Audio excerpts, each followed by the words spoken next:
Bishop Gabriel. Very good job, very poignant.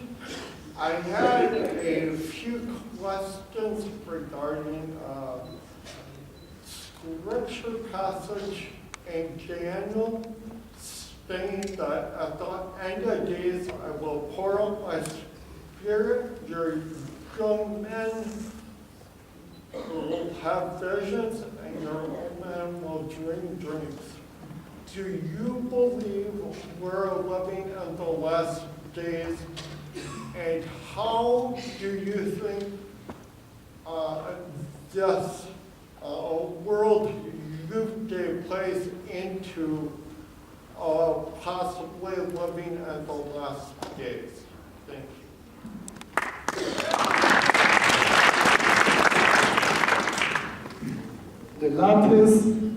The Latins say, is qui excusat, se accusat. He who excuses himself, accuses himself. We do not normally give apologies and excuses, but I must confess, and I must excuse myself. I didn't hear exactly what you said. Will you write it for me? I'm not used to your accent, or have a typical Ghanaian West African accent. Just take your time, write in a sentence what you said. I didn't hear, I only heard Joel and dreams. And where do you do? Okay, I'll me. Write for me, and I'll be very grateful. Sorry for excusing myself, I didn't hear him at all.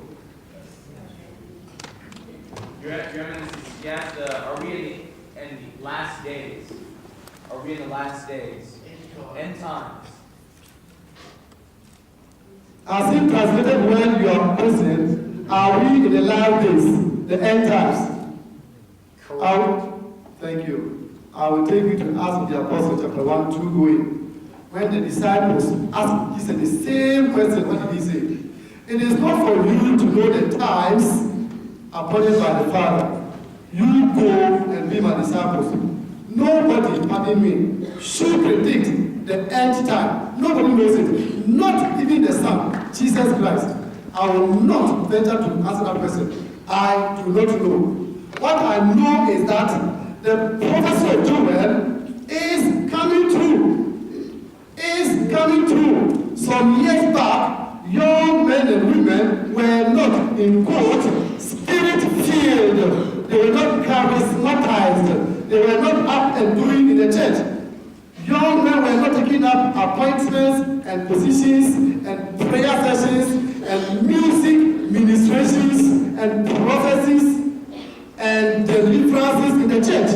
But for the past few years, since the 1970s, the Catholic charismatic renewal have been welcomed into the church. And we are more visibly spirit-filled than before. So that one is true. That prophecy by Joel is true. The men and the old men are seeing dreams, and the men and women of a certain age are being spirit-filled. But are we in the end time? Is it the end of time? Is it the end of our lives? That one I do not know. Thank you very much.